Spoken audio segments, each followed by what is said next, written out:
You know those people who seem like they'll take anything and never fight back? They forgive. They stay quiet.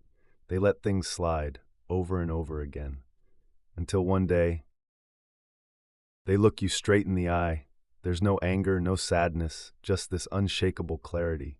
And they start speaking every detail, every truth, with a calm so unsettling it makes the room go silent. Carl Jung once witnessed this. He called it one of the most profound and terrifying transformations in human nature. And here's the thing. It's not terrifying because they turn cruel. It's terrifying because they no longer need anyone's permission to be themselves. You might know someone like this, or maybe it's you. You're the one who listens, who always makes space for other people's mess, even when you're drowning in your own. People come to you with their storms, their heartbreaks, their guilt, their chaos, and you hold it all. But when you're the one breaking, it's quiet. Nobody really asks if you're okay. You apologize, even when you didn't do anything wrong. You give and give and give, until you don't even remember what it feels like to keep something for yourself. If any of this feels a little too familiar, stay with me, because this story, it might change the way you see yourself, forever. Here's something almost nobody tells you about people like this. Carl Jung didn't see empaths as weak. He didn't see them as fragile souls who needed to toughen up. In fact, he believed the opposite. In ancient tribes, people like you were the early warning system. You were the ones who could feel the shift in the air before the storm. The ones who noticed the quiet glance, the subtle change in someone's voice, signs that danger was coming. You weren't here to be stepped on. You were here to protect the whole. But in the world we live in now, somewhere along the way, that gift got twisted. Instead of being recognized as the radar, the guardian, you were trained to be the cushion, the one who absorbs all the impact so no one else has to feel it. And here's the cruel part. People got used to it. They started believing it was your job to carry their pain, to let them unload without ever asking how much weight you're already holding. And you went along with it, because that's what you were taught. But there's a point where something changes, and Jung, he saw exactly what happens when it does. Jung noticed something in case after case. It always started the same way. First, the absorbing. You take it all in. Their anger, their sadness, their bad days and sharp words. You tell yourself they don't mean it, or they're just going through something. You become the shield, the sponge, the wall that takes the hit so others don't have to. And on the outside, you look calm, but inside, you're slowly storing every blow. Then, the recording. You don't even realize you're doing it, but your mind starts keeping files. Every glance they avoid, every tone shift when they lie, the way their hands move when they're hiding something, you've mapped them. Not because you wanted to, but because you can't not notice. And then, the betrayal. Not the little betrayals you brush off every day. No, this one cuts differently. It comes from the person you trusted the most, the one you defended when others warned you. The one you kept safe, even from the truth about themselves. And when it happens, there's this cold, sinking weight in your chest, because deep down you knew. You saw the signs, but you told yourself a story, that if you just loved harder, gave more, endured longer, they'd never hurt you like this. And finally, the clarity event. It's not an explosion, it's not rage, it's stillness. Like the moment right before a storm breaks, when the air is thick and charged and you can feel every molecule vibrating. You don't think, I need to fight back. You think, I can't unsee this. And that's when the shift begins. The quiet turning of a key inside you that will never turn back. Most people expect an empath to fall apart here. They're ready for tears, for shouting, for the kind of chaos they can dismiss as overreacting. But that's not what happens. Instead, you go quiet, not the kind of quiet that comes from fear. This is a knowing quiet, a quiet that says, I've seen enough. You stand there and you begin to speak, not with anger, not with cruelty, but with precision.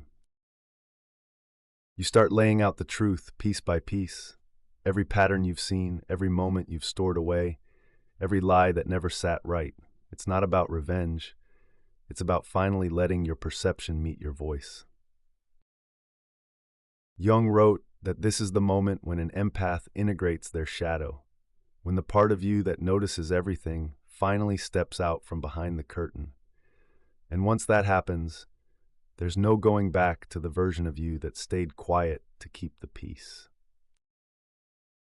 After this moment, everything changes. You stop engaging with the same games, not because you've lost compassion, but because you finally see the cost of giving it to the wrong people. You become immune to manipulation. The tricks that once pulled you in, now you spot them before they even start. You choose where your care goes. You still love deeply, but not recklessly. You protect your energy the way you wish someone had protected you. And then there's the mirror effect. The healthy people in your life, they feel safer around you. They trust you, not just because you listen, but because you see. The toxic ones, they start to fidget. They don't know why, but being near you feels exposed. Their usual moves don't land. Their hooks don't stick. Jung noticed this too. Manipulative people can sense when their old tricks won't work. And when they sense it, they back away. Jung saw a clear dividing line, almost like two different species of empath. The first is the unintegrated empath. They're still carrying everyone else's weight. They answer every call, read every late-night text, drop everything to fix problems they didn't create. They measure their worth by how much they can endure, and the people around them, they've learned to expect that endurance, even depend on it. It's not that these empaths don't see the red flags. They see them. They just fold them up and hide them in the drawer, telling themselves, it's not that bad, I can handle it. But there's a cost. Over time, their identity starts to dissolve. They forget where their boundaries end and someone else's chaos begins. And then there's the integrated empath. This version still feels deeply. They still care, but now they care selectively. They know their energy is currency, and they spend it wisely. They can sit with someone's pain without absorbing it. They can love someone without losing themselves in the process. They've learned the art of love with boundaries. And here's the difference you can see, not just feel. The unintegrated empath walks into a room and unconsciously takes on everyone's emotions. The integrated empath walks into a room and the room adjusts to them. One survives by bending, the other thrives by standing firm. And you, which version are you living as right now? Jung admired the integrated empath, but he was also uneasy about them, because here's the truth. Power is neutral. Power is neutral. It's what you do with it that matters. And this kind of power, the ability to read people's fears, patterns, and weaknesses without them saying a word, it can heal or it can destroy. And this kind of power, the ability to read people's fears, patterns, and weaknesses without them saying a word, it can heal or it can destroy. In the wrong hands, an awakened empath can become the most dangerous kind of manipulator, not the loud, obvious kind, the quiet kind, the one who can dismantle you with a sentence. Not the loud, obvious kind, the quiet kind, the one who can dismantle you with a sentence. Jung feared that without a strong moral core, this shift could turn an empath into exactly what once hurt them. Jung feared that without a strong moral core, this shift could turn an empath into exactly what once hurt them. He compared it to a skilled hacker.